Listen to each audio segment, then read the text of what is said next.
Welcome into the Sports Buffoons podcast.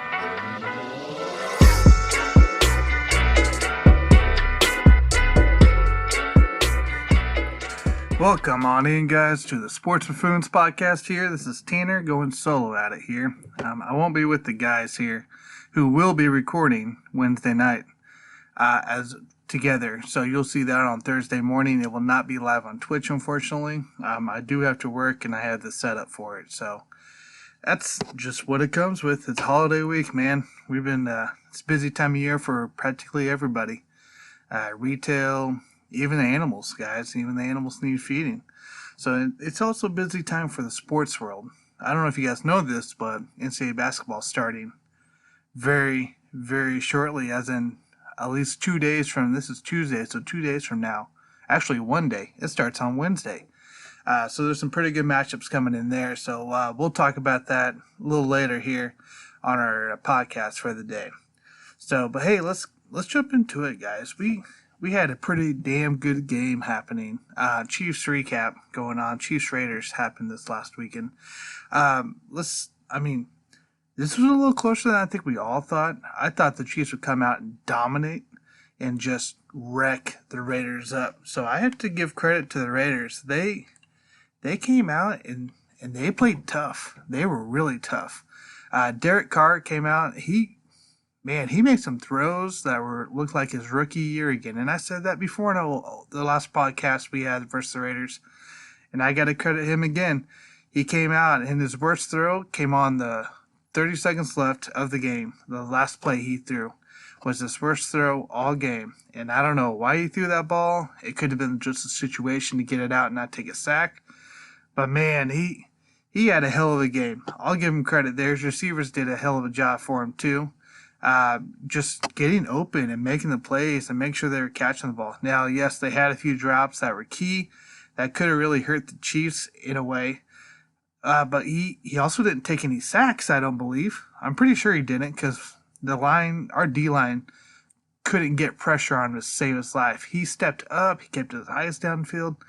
I'll give Derek Carr some credit here. He had a hell of a game this last game. Now, let's talk about Ruggs and Jacobs, guys. How good is Ruggs could be here with the Raiders? Man, he has a couple great catches, and Jacobs here, he is a monster. He's continuing to be a monster when running the ball. It is week 11, and this guy is not tiring down. And he bulldozes people. It is hard to take that guy down. I love the way he runs. I love the way it's just his vision on the field. And he continues to be such a key for the Raiders that's going to probably push him into a wild card spot. So keep an eye out for him. As far as the Raiders defense, guys, Jonathan Abram, God, that guy's aggressive. It's like Jamal Adams, but when he was the Jets, not with the Seahawks, because we saw what he did the Seahawks last week. But man, he's just a nasty ass player. He hits you. I mean, he hit Tyreek Hill out of bounds. Granted, it wasn't that big a deal, but man, he comes up and he's going to put some hurting on people. He played really well this last game as well. So there's that, I guess, for the Raiders going. They had pretty good D. We're missing a couple D-line guys, but for the most part, I'm giving credit to the Raiders. Their defense, their offense played hella great, and they could make it to the wild card. If not, we might even see them again come playoff time. Now, Chiefs. Come on, man. Come on. We got to get pressure on the quarterback. We can't be we just can't be doing this. A lot of people were talking about on Twitter after the game and during the game, talking about where'd all that money go for the defensive line. Man, I ain't worried about the money. I'm worried about why can't we put pressure on the goddamn quarterback. Chris Jones, Frank Clark, you guys got to get through that line, baby. I do love the way you guys play. Chris Jones is always hustling. Frank Clark's always hustling. You can see those guys. It's not like they're slacking. They are getting blocked. They're getting double teamed. It's tough. And that where Passanio used to come into play. I think we're getting a couple of D-line guys back here soon as well. Taco Charlton's still going to be out for a few weeks. But man, we just gotta play. We gotta get defense. So I think we should blitz. A lot more with our safeties and our corners. Bring the secondary up. Screw the linebackers. Bring the secondary up. We're gonna, we just gotta get to them. And I don't know. I think Spags, he had a decent game plan, but I don't think it was the right game plan. I feel like Derek Carr was getting that ball quick, a lot quicker than he normally does, and we weren't ready for it. We weren't ready for it at all. Obviously, Tyrann Mathieu struggling. He is having a struggling year. He really is, guys. He's been consistently targeted and consistently gives up the big plays. So we got to be better on that front. Our corners are actually looking pretty decent. Breland had a really tough game, though. Man, what he let up 4 or 5 catches, a couple big penalties as well in the end zone. Like, come on, man. I'm glad you're back, but let's reset here. Let's reset and let's get this defense back on what it should be.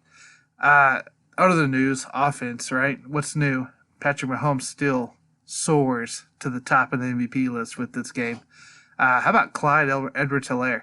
You see those spin moves he was making, the cuts that he needed to get extra yards. I thought he was in the backfield a couple of times. He ends up getting 5 or 6 yards. He continues to impress me by running the ball. It's almost like when Kareem Hunt was with us, and he would just pound up the middle and somehow make it from a 2-yard gain or a negative 2-yard gain to like a 6-yard gain.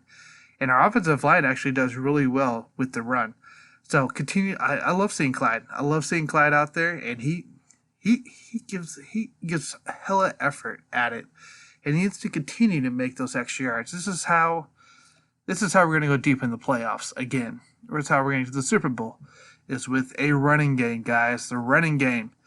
Edwards-Helaire is going to be the key. Yes, we got Patrick Mahomes and all those weapons, but if we don't have a running game and we're going to be rushing the ball, if we rush the ball 4 times, look at the Tampa Bay right now, guys. They are struggling on the running game, and it's hurting them. It's hurting their game. It's hurting their offense, and it's hurting Tom Brady. So we got to continue to help Mahomes out, Patrick Mahomes, on running the ball with Clyde Edwards-Helaire. And I hope to see Le'Veon Bell start really increasing his yardage here as we continue on with him on the depth chart. I think he can still make a huge impact come playoff time, and he might have a few big games too. We got to keep an eye out. Just because he's not getting the yards that we were expecting, that doesn't mean nothing here. So continue to watch for Le'Veon Bell to help Clyde out on some of those touches. But man, I love the running game that we're doing. I'm excited to see this as it develops into something special. I believe it's gonna be something special come up. Let's be real. Patrick Mahomes, Tyreek Hill, Travis Kelce, they're dynamic, guys. The game-winning play for Patrick Mahomes, right? The best part about this all is Kelce did his job perfectly. He got exactly where he needed to be in the offense. Patrick Mahomes, the offensive line actually blocked perfectly too, taking everybody to the left, right? And then Patrick Mahomes comes out, acts like he's going to run, pulls the safety up, tosses it to a wide open Travis Kelce like Will Smith and Fresh Prince. Where did everybody go? It's lovely. I love seeing that stuff. That is a smart player by Patrick Mahomes. He continues, as weird as it sounds, he does continue to develop just his playmaking abilities, not just by running the ball, but by how to drive the defense to go where he needs it to go, whether it's his eyes, whether it's his audibles he has to call, or with his legs. We saw that plenty of times. We've seen that plenty of times there. So I'm pretty happy with that. I'm happy with the Chiefs' offense, the defense. We just got to be better, man. It's way too close to comfort for that type of game. Now, is it exciting to see the Raiders and Chiefs being so close 2 games in a row? This was great. A great game by any means. I love seeing the competitiveness between both teams. This is the kind of matchups you want in a division. We don't want to just roll through people like we have been. Nobody's stepped up to get us. Why? Because we just take care of it. Now, you can say the Chargers it's a team that we do struggle against. Yes, we struggle against. But are we really going to classify them as a threat to our playoff chances, let alone Super Bowl chances. No, we're not. We're not going to do that at all, guys. It's just not going to happen here. So, I mean, we got to credit here, first off, Andy Reid. I'm pretty sure he's 33-3 or maybe 30-3 in the division in the last, 3, 4, 5 years. Love it. Continue to dominate the division. And Eric Bieniemy, man, he's putting some freaking wild plays in. Travis Kelce doing the whole flip too. That was kind of exciting to see.